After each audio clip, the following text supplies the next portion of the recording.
Shalom semuanya. Udah 2 bulan nih nggak kesini. Puji Tuhan ada beberapa mungkin jemaat baru ya di sini ya.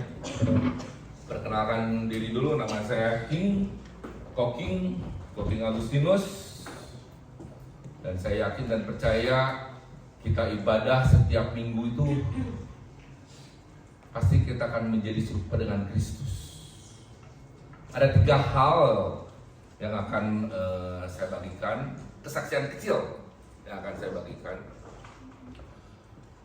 Di rock ini kita beribadah, tujuan utamanya satu, supaya kita percaya sama Yesus. Yang kedua, supaya kita dewasa secara rohani, secara mental dan lain sebagainya. Itu yang Bapak Ibu harus pahami ya. Kita bergereja supaya kita percaya sama Yesus, dan yang kedua supaya kita dewasa rohani. Bukan supaya kita keinginan-keinginan kita yang dipulihkan, itu bonus. Tapi kita dewasa rohani itu harus. Itu yang pertama. Yang kedua, kemarin ada jemaat telepon ke saya. Gimana sih rasanya kita kalau kita sakit hati atau apa itu cepat pulih katanya. Nah ini penting Bapak Ibu. Puji Tuhan jemaat itu nanya ke saya, gimana sih caranya supaya sakit hati kita itu kita pulihnya cepat, nggak lama katanya. Yang pertama kata saya, yang orang sering luput. Biarpun kita ke gerejanya setiap minggu ya. Pengen tahu nggak Bapak Ibu? Kenapa coba? Karena kita isi hati kita itu dengan ego kita. Isi hati kita tuh dengan pikiran-pikiran kita. Isi hati kita tuh dengan, wah Tuhan terima kasih ya, saya sudah sehat. Isi hati kita tuh dengan hal-hal yang mengenakan kita. Isi hati kita tuh dengan kekayaan kita. Jadi, di mana kekayaan kita tergerus, hati kita akan terluka. Di mana harga diri kita yang tergerus, hati kita akan terluka. Seharusnya kalau kita sudah percaya Tuhan, sudah bergereja, apa yang disimpan di hati kita? Hanya Tuhan. Hanya Tuhan. Di mana istri, suami kita atau anak kita mengecewakan kita nggak akan terluka hati kita. Karena hanya Tuhan di hati kita. Itu orang yang suka lupa.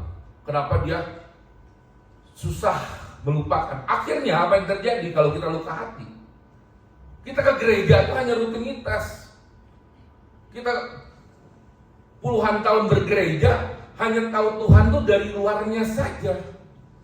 Pada saat kita terluka, tersakiti hati kita, kepentingan pribadi kita tidak dijawab Tuhan, akhirnya kita lari dari Tuhan. Itu banyak terjadi seperti itu. Kenapa? Karena pada saat kita sakit hati kita atau pikiran kita larinya ke yang kita suka. Kita larinya ke hal-hal yang membuat omongan kita didengar. Tapi kita lupa, harusnya kita larinya sama siapa? Tuhan. Makanya orang itu nanya, Koking, kalau kamu sakit hati atau kamu sakit pikiran, kamu larinya ke siapa? Dia ke Tuhan, kata saya. Kalau kita larinya ke teman kita yang nggak jelas atau yang lain sebagainya, akhirnya ego kita yang akan kita kasih makan. Tuhan yang di hati kita tambah kecil, tambah nggak ada, gitu loh. Jadi kita harus paham ya Bapak Ibu ya, kenapa kita lama bertumbuhnya dalam Tuhan. Dan manusia itu kebanyakan dari kita itu, termasuk saya pribadi ya Bapak Ibu ya, kita tuh seneng memenuhi keinginan kita, akhirnya kita simpen di hati. Dan itu akhirnya yang jadi dablek bagi kita. Yang akhirnya Tuhan itu menjadi nomor 3, nomor 4, dan nomor 5 di dalam hidup kita. Jadi penting Bapak Ibu, tema sekarang berdampak melampaui kepentingan pribadi loh. Melewati kepentingan pribadi kita demi kerajaan Allah. Jadi kepentingan pribadi itu jadi nomor 3, nomor 4. Kepentingan Allah itu, kerajaan Allah itu yang utama Bapak Ibu. Dan penting sekali juga Bapak Ibu bahwa kita juga harus mengerti bahwa kalau firman Tuhan itu jangan sampai di pikiran aja, harus masuk ke hati. Harus masuk ke hati. Karena kalau kita sering pakai otak kita, firman Tuhan, banyak ada beberapa jemaat yang bilang, saya udah tahu lah firman hari Minggu. Karena kita pakai otak kita terus. Akhirnya kita jadi sok tahu, tapi akhirnya jadi sok tahu. Gitu. Firman Tuhan harus masuk ke hati kita. Kesuksesanmu di rumah tangga, di pekerjaanmu, di hal apapun itu, tergantung isi hatimu. Tergantung isi hati kita, Bapak Ibu. Isi hati kita apa? Kita jujur sama diri kita sendiri. Isi hati kita, ini penting. Supaya kita ngerti rencana-rencana Tuhan terhadap hidup kita. Yang pertama, keteladanan Yesus. Jadi kalau kita mau berdampak melebihi kepentingan pribadi kita untuk kerajaan surga, kita harus tahu keteladanan Yesus. Tahu semuanya. Masalahnya kalau kita tahu semuanya, kita udah resapi belum hatinya Tuhan? Bayangin, Yesus yang kita ribuan kali kita dengar, kita praktekkan nggak isi hatinya Yesus? Kita praktekkan nggak isi pikirannya Yesus? Yesus loh yang memberi kita semuanya. Orang tua yang udah punya anak pun, kalau anaknya dikasih uang, dikasih apa, kalau anaknya kecewa, membuat kecewa terhadap orang tuanya akan bilang, kamu anak durhaka. Ya kan? Kita loh yang hanya memberikan uang, memberi perhatian kepada anak kita. Kita kecewa. Bayangin Yesus memberi hidupnya, berkorban buat kita loh. Bapak Ibu. Memberi hidup, memberi nyawa, memberi pengorbanan, memberi pengetahuan buat kita. Memberi kenikmatan hidup buat kita. Tapi terkadang kita nggak respect sama si pemberi berkat ini. Selalu nomor 3 kan. Kita pengennya teladan kita yang muncul, bukan teladan Yesus yang muncul. Akhirnya Yesusnya nggak muncul di hidup kita. Yang muncul di hidup kita apa? Kepentingan pribadi kita, Bapak Ibu. Bukan kepentingan kerajaan Allah. Jadi teladan Yesus harus kita praktekkan ya Bapak Ibu ya. Berkorban, kasih dan sebagainya. Yohanes 13 ayat 15, sebab aku telah memberikan suatu teladan kepada kamu supaya kamu juga berbuat sama seperti yang telah aku perbuat kepadamu. Kalau kita mau masuk kerajaan sorga, kita harus satu level, kita harus satu frekuensi, kita harus satu hati, kita harus satu pemikiran dengan yang punya rumah. Coba saya tanya ke Bapak Ibu, ada orang yang bertamu ke kita, kalau kita nggak kenal, kita nggak akan bukakan pintu, saya jamin itu. Nggak akan. Yesus pun begitu Bapak Ibu.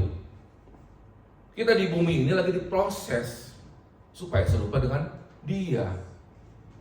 Jadi kalau hidup kita, pikiran kita, hati kita nggak sesuai dengan yang punya rumah, ya repot, Yesus nggak akan kenal kita. Maksud saya, kita ngerti nih si pemberi berkatnya Yesus, ya kita harus hidup seperti Yesus, kita berterima kasih sama Yesus. Dia sudah jadi teladan buat kita. Jangan kepentingan-kepentingan pribadi kita terus muter-muter, nggak akan memuaskan kita. Nggak akan pernah memuaskan kita. Next, yang kedua, kita harus memprioritaskan kepentingan Tuhan. Yang kedua, kita harus memprioritaskan kepentingan Tuhan. Ini yang agak lama nih, saya bahas ini. Kepentingan pribadi kita. Saya bahas kepentingan pribadi dulu ya Bapak Ibu ya. Ingin dipuji atau dihargai. Jujur-jujuran. Benar nggak? Ini keinginan kita loh. Jangan bohong-bohongan. Ingin dipuji atau dihargai. Banyak orang kecewa di gereja karena saya nggak dihargai. Sedangkan kita tahu hidup kita tadi bilang supaya kita dewasa. Tapi tanpa sadar kita seperti anak Rocky, anak kecil yang minta disambut, disalamin dan lain sebagainya. Ingin dipuji atau dihargai. Kalau ego kita ini ingin dipuji dan dihargainya nggak tercapai di hidup kita, di gereja, di keluarga atau di teman-teman kita akan keluar dari situ. Karena pikir saya ini bukan tempat saya. Ini sering sekali di tempat kerja atau dimanapun tuh selalu kita tuh ingin dipuji atau dihargai. Termasuk saya sendiri dulunya seperti itu. Percayalah Bapak Ibu, ingin dipuji atau dihargai itu enggak, itu kepentingan pribadi kita. Tuhan enggak seperti itu. Cara pikirnya Tuhan tuh enggak seperti itu. Ingin kaya raya, salah nggak ingin kaya raya? Enggak. Tapi ingin kaya raya buat siapa dulu? Buat Tuhan atau buat pribadi kita? Kalau kita ingin kaya raya buat pribadi kita, itu salah. Harusnya buat kepentingan Tuhan di hidup kita. Ada amin Bapak Ibu? Saya selalu bilang, sukses itu bukan hanya materi. Bukan hanya materi. Hidup Bapak Ibu sehat, badannya kuat, itu sukses juga. Bapak Ibu jago masak dan bisa jual masakan Bapak Ibu, itu kesuksesan juga. Bukan hanya masalah materi. Kita mengerti firman dan melakukan firman, itu kesuksesan sejati. Tepuk tangan untuk Tuhan. Kaya raya itu tuh hanya bonus, Bapak Ibu, hanya bonus. Tapi kalau kita nggak pakai kekayaan kita untuk memuliakan kepentingan Tuhan, ya sama aja, balik lagi kita jadi kepentingan dunia yang kita perhatikan. Yang ketiga, ingin bahagia. Salah nggak kita ingin bahagia? Enggak. Cuman jangan sampai bahagia kita itu disimpan di hati kita. Kalau kita disimpan di hati kita, bahagia kita, di mana keluarga kita, anak kita, atau orang gereja mengecewakan kita, terluka hati kita. Akhirnya potensi yang sudah Tuhan kasih terhadap hidup kita bisa maksimal? Enggak. Karena hidup kita capek mikirin itu lagi. Kenapa ya gua nggak bahagia? Sering ya kita bicara seperti itu. Udah bahagia belum? Tergantung situasi. Enak aja katanya. Tergantung situasi. Bahagia tergantung isi dompet. Bener ya. Bahagia tergantung situasi, isi dompet, tergantung istri, tergantung suami. Seharusnya kalau kita ngerti hidup kita untuk kepentingan Tuhan, ada duit kek, lagi sakit kek, lagi ngapain kek, bahagia aja. Kenapa? Karena udah Tuhan di hati kita, full. Kita kasih makan Tuhannya bukan di otak kita loh Bapak Ibu.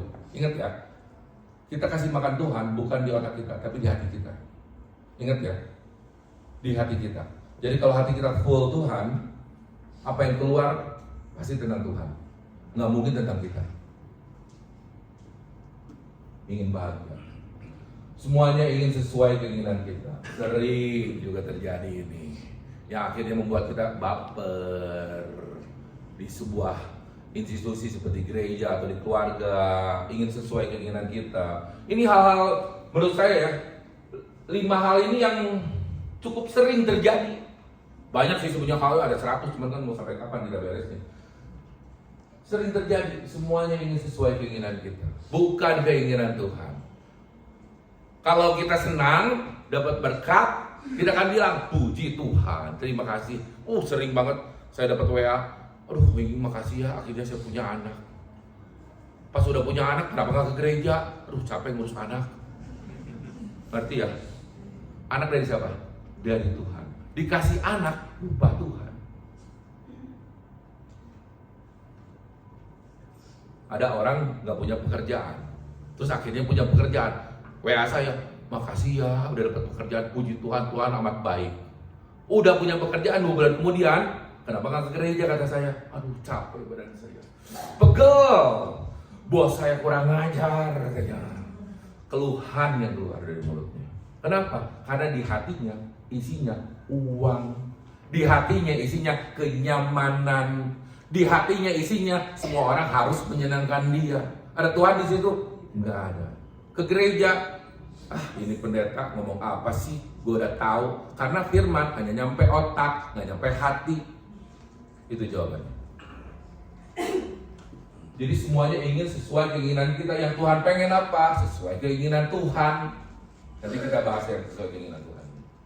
Ingin didengar tapi tidak mau mendengar, seperti anak Rocky, seperti anak kecil, anak umur 12 tahun inginnya didengar kan, mama pengen ke apa, Kamu jangan pakai handphone. Enggak, gitu kan.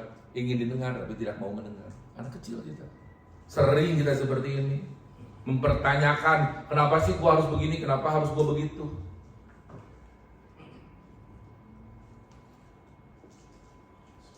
Nah, itu kepentingan pribadi kita ya, yang mungkin banyak di sekeliling kita ya. Nah, ini harus kita coret, bukan yang utama ini. Kaya boleh, bahagia boleh, tapi jangan simpan di hati kita. Karena kebahagiaan di dunia itu bentar, 2 tahun, 3 tahun hilang. Kekayaan berapa tahun hilang. Pujian, nggak lama kayaknya pujian, sebulan juga hilang. Bener ya? Apa yang kita omongin, orang suka lupa. Setuju ya? Apa yang kita lakukan pun, orang lupa. Terkadang kita kecewa kan? Gue udah melakukan kebaikan tuh 2 tahun yang lalu. Lupa Bapak Ibu, percaya sama saya. Manusia tuh intinya pelupa. Jadi Bapak Ibu kalau udah melakukan kebaikan kepada seseorang, udah. Ini buat Tuhan, bukan buat saya. Jangan saya yang sampai dipuji gitu loh. Kenapa? Karena manusia lupa. Pasti lupa. Nah, kepentingan Tuhan dari dulu kita apa? Memiliki kasih. Nah, ini yang harus kita lakukan. Di hati kita tuh harus ada ini. Ini ayat udah mungkin ratusan kali juga Bapak Ibu. Markus 12 ayat 30-31, kasihanilah Tuhan Allahmu dengan segenap hatimu dan dengan segenap jiwamu dan dengan segenap akal budimu dan dengan segenap kekuatanmu. Ada amin Bapak Ibu? Segenap hatimu, bukan dengan segenap uangmu. Jadi hati kita tuh benar-benar harus hanya isinya Tuhan Bapak Ibu, nggak bisa yang lain. Tanpa kita lakukan seperti ini, akhirnya kita tahu tentang Tuhan itu setengah-setengah aja. Dimana ada masalah di kehidupan kita, kita akan baper lagi. Anak-anak muda, pacar nggak balas chat lama-lama, baper. Anak muda, tugas kamu hanya belajar, sayangi orang tuamu, gitu. Ya, jadi kasihanilah Tuhan Allahmu dengan segenap hatimu dan dengan segenap pikiranmu, akal budimu. Enak hidup seperti ini, enak banget. Lebih enak dari makan siang kita, lebih enak dari pujian suami kita, lebih enak dari pujian istri kita, jauh lebih enak ini. Ayat 31, dan hukum yang kedua ialah kasihilah sesamamu manusia seperti dirimu sendiri. Tidak ada hukum lain yang lebih utama daripada kedua hukum ini. Ini harus kita lakukan. Ini harus kita lakukan di dalam kehidupan kita. Tapi saya nggak bisa mengasihi sesama seperti diri sendiri. Berarti hati kita belum full hati Tuhan. Itu aja jawabannya. Di hati kita masih ada kepentingan pribadi kita. Koreksi terus hati kita. Makanya di pujian tadi bilang hidupku adalah penyembahan kepada Tuhan, bukan kepada dunia ini. Gitu. Jadi kalau hati kita atau pikiran kita masih ada belum bisa memaafkan orang lain atau hal apapun yang membuat kita kecewa, berarti di hati kita masih ada hal-hal yang ego kita masih belum dilepasin. Pelan-pelan Bapak Ibu. Kita harus punya jam doa, jam saat teduh sendiri-sendiri. Jadi kalau saya di kantor ada hal-hal yang mengganggu pikiran saya di pekerjaan atau di karyawan atau dimanapun itu, saya buru-buru tuh. Wah, pikiran saya kacau nih, lagi mau marah nih, buru-buru ke atas dulu ke kantor, baca Alkitab. Wah, saya bisa dengar firman, dengar lagu pujian, berdoa sama Tuhan. Itu sehari mungkin bisa 2 kali 3 kali saya. Kenapa? Karena saya tahu penyelesaiannya hanya sama Tuhan. Bukan sama gosip sama Koriki Koriki lagi ngapain, lagi gini, hahaha. Itu ego kita yang disembuhin. Ego doang, lukanya sembuh enggak. Ya sering ya. Kita kalau healing anak-anak muda, kalau ada masalah healing dulu. Pertanyaannya, masalahnya timbul lagi nggak? Sudah pulang healing? timbul lagi. Apa yang kita pengen? Healing lagi. Udah sama pikiran sakit, hati sakit, dompet sakit lagi. Itu kita, bener ya? Kita lupa, balik lagi sama teladan Yesus yang memberi kita hidup. Pertanyaan saya kepada Bapak Ibu, nggak kasihan sama Yesus? Kalau saya sih jujur aja, saya kasihan loh sama Yesus.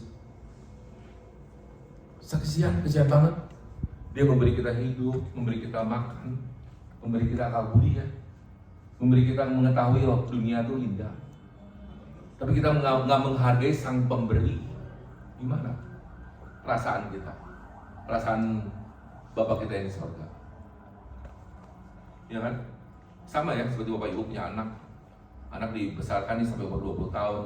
Ternyata anak itu udah umur 20 tahun jadi durhaka terhadap kita. Gimana perasaannya? Sakit gak? Terkadang kita hanya melihat Yesus itu hanya dari pikiran kita aja. Oh ya udahlah, Yesus ya. Nanti ya, kapan-kapan kalau gua sakit gua ingat dulu. Sekarang gua happy. Gua lagi happy Tuhan. Sekali hidup tuh sekali Tuhan. Boleh dong gua happy. Itu pembenaran. Kita ingin kepentingan pribadi kita disetujui oleh Tuhan. Makanya kita ngomongin seperti itu. Pembenaran itu. Ya. Hidup kita hanya dua hal ini. Next, kepentingan Tuhan terhadap hidup kita harus kita. Nah, ini amanat agung Matius 28 ayat 19-20. Karena itu pergilah, jadikanlah semua bangsa muridku dan baptislah mereka dalam nama Bapa dan Anak dan Roh Kudus. Poinnya yang mau saya garis bawahi, jadikanlah semua bangsa muridku. Bapak Ibu, kalau kita mau memuridkan orang, kita sendiri harus dewasa ya. Ada amin? Harus dewasa. Kalau sama-sama anak kecil, kita bisa memuridkan enggak? Enggak. Yang kita bisa ngapain? Ajak makan doang. Yang kita bisa ngapain? Ajak main doang. Jadi Bapak Ibu, penting lingkungan Bapak Ibu juga. Cari lingkungan yang bisa membuat kita bertumbuh dan berbuah. Jadi kalau Bapak Ibu, di pikiran Bapak Ibu, saya belum bertumbuh dan berbuah, tanya kenapa kita belum bertumbuh dan berbuah. Mungkin kita udah sering baca firman dan sebagainya, mungkin lingkungan kita yang membuat kita bertumbuh. Energi di lingkungan kita itu yang membuat kita akhirnya menjadi malas dalam bekerja, mungkin menjadi negative thinking dan sebagainya. Ini penting Bapak Ibu ya. Jadi hidup kita tuh harus memuridkan supaya apa? Supaya bukan pergi, orang ada bilang, oh ini harus pergi ke Pulau Kalimantan kali ya kita memuridkan orang. Enggak seperti itu juga Bapak Ibu. Kita diam di rumah kita memuridkan istri kita loh. Ada amin? Kita memuridkan siapa? Anak kita. Terkadang orang tua suka ngomong gini ya, kenapa ya anak gua childish banget sedangkan umur 20 tahun. Dalam hati saya, orang tuanya juga childish. Orang tuanya berharap anaknya dewasa, dan sedangkan orang tuanya sendiri umurnya jumlahnya banyak, tapi kelakuannya childish. Di rumah masih ribut suami istrinya, kalau marah masih keras-kerasan, berharap anaknya menjadi profesor, berharap anaknya menjadi orang hebat, bagaimana? Sedangkan orang tuanya pun mempertontonkan hal-hal yang kurang baik. Ya. Jadi membuat orang menjadi murid di keluarga kita juga bisa, di gereja juga kita bisa lakukan itu. Di gereja kita bisa jadi terang bagi orang lain. Kita nggak usah khotbah, orang akan lihat kok apa yang kita lakukan juga. Buah itu harum, buah itu manis. Kita kadang simpen buah mangga di pojokan situ, orang bisa cium kok baunya, biar nggak kelihatan. Ya ini ada mangga. Kenapa? Karena hal-hal yang berhubungan dengan Tuhan, menyenangkan Tuhan, itu orang akan menjadi orang yang bercahaya banget. Orang yang kita nggak kenal pun akan membicarakan kita. Kenapa?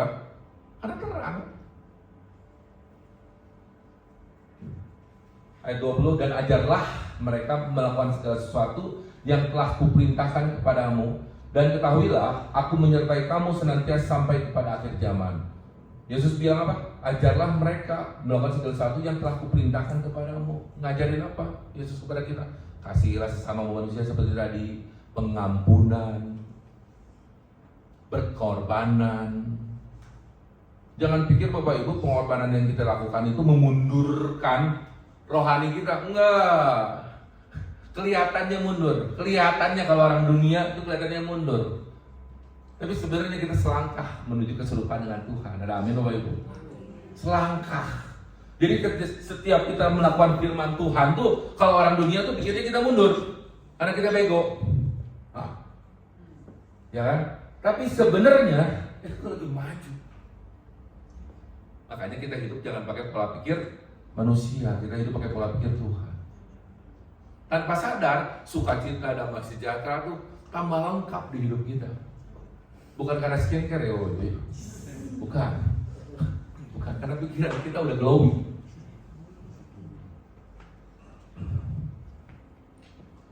Melakukan amanat agung. Banyak dari kita terlalu menyepelekan, amanat agung nggak penting lah. Kata siapa? Kita ada program nanti di Rock Cianjur akan mendatangi rumah sakit, mendoakan. Yang agamanya beda mungkin kita hanya menyapa, memberikan kita senyuman. Orang akan lihat loh, nanti akan tanya itu siapa yang memberikan gue senyumnya. Oh itu orang Kristen. Dan ini rumah sakit setiap hari kita layani orang, macam-macam ya pelayanan kita ya Bapak Ibu ya. Kalau saya pribadi senang saya di rumah sakit seperti itu. Karena bagi saya Injil itu bisa masuk. Pertama, salah satunya ke orang yang sedang menderita, peperangan atau sakit dan sebagainya. Yang kedua, orang yang susah secara ekonomi. Yang ketiga, orang yang tertolak di lingkungan masyarakatnya. Jadi saya harap Cipanas pun akan bisa bergerak untuk penjangkauan dan sebagainya, semuanya untuk kemuliaan Tuhan. Tepuk tangan untuk Tuhan. Next. Kepentingan Tuhan terhadap hidup kita, Roma 14 ayat 7, membangun kerajaan Allah di bumi. Sebab kerajaan Allah bukanlah soal makanan dan minuman, tetapi soal kebenaran, damai sejahtera, dan sukacita oleh Roh Kudus. Jadi jangan sampai Bapak Ibu ya, kita membangun kerajaan Allah tuh dengan kita terus menerus memberi orang makan. Bukan seperti itu. Memberi makan boleh nggak? Boleh. Tapi yang paling penting apa? Memberi kebenaran firman supaya orang itu dewasa rohani. Karena kalau orang itu dikasih makanan roti, pisang, keju, coklat setiap hari, obesitas Bapak Ibu. Obesitas. Rohaninya tetap anak kecil, badannya aja yang besar. Obesitas. Jadi tetap harus seimbang. Kita kasih makanan rohani, kita kasih kebenaran firman Tuhan. Dulu waktu sebelum saya mengerti kebenaran firman Tuhan, pikir saya kebenaran firman Tuhan itu nomor 3, nomor 4. Kalau hari Minggu saya lebih penting ke PVJ Bapak Ibu, PVJ Bandung Mall. Karena hidup saya lebih happy, hati saya di situ. Tapi setelah ngerti firman Tuhan, wow Tuhan, maafin saya, kata saya. Ternyata saya salah langkah. Pikir saya seorang pintar, dan saya orang paling bodoh. Jadi pentingnya Bapak Ibu ya, kita harus bisa membangun kerajaan Allah di muka bumi. Yang ketiga, supaya kepentingan Tuhan diutamakan di hidup kita, selalu minta Tuhan menguji motivasi hati kita itu apa sih. Yeremia 17 ayat 19-10, betapa liciknya hati. Nah, tadi kita udah ngomongin hati di awal, lebih licik daripada segala sesuatu. Hatinya sudah membantu, siapakah yang dapat mengetahuinya. Ayat 10, aku Tuhan yang menyelidiki hati, bukan menyelidiki dompet kita Bapak Ibu, yang menguji batin untuk memberi balasan kepada setiap orang setimpal dengan tingkah langkahnya, setimpal dengan hasil perbuatannya. Mazmur 26 ayat 2, ujilah aku ya Tuhan dan cobalah aku, selidikilah batinku dan hatiku. Jadi hati kita memang licik Bapak Ibu. Kita harus jujur sama Tuhan. Kalau kita memang mau mencintai Tuhan, Tuhan, saya pengen sukacita hidup saya. Saya pengen damai sejahtera di hidup saya. Hati kita selidiki. Kita nggak bisa menyelidiki hati kita karena kita sombong. Suruh istri kita selidiki hati kita. Mah, gua baik gak orangnya? Ya kamu harus terima ya. Masukan yang nggak baik juga harus kamu terima. Gitu loh. Jadi ini penting ya, supaya kita mempunyai sukacita, damai sejahtera yang luar biasa dari Tuhan tuh rasanya wow, luar biasa. Jadi kita harus penting menyelidiki hati kita. Terima kasih Bapak Ibu. Demikian firman-Nya, jangan sampai hati kita tuh setengahnya batu gitu Bapak Ibu. Hidup kita nggak akan sangat bahagia kalau hati kita tuh setengahnya keinginan-keinginan kita. Hati kita tuh harus full isinya Yesus. Kalau isinya Yesus, wah kemana-mana enak Bapak Ibu.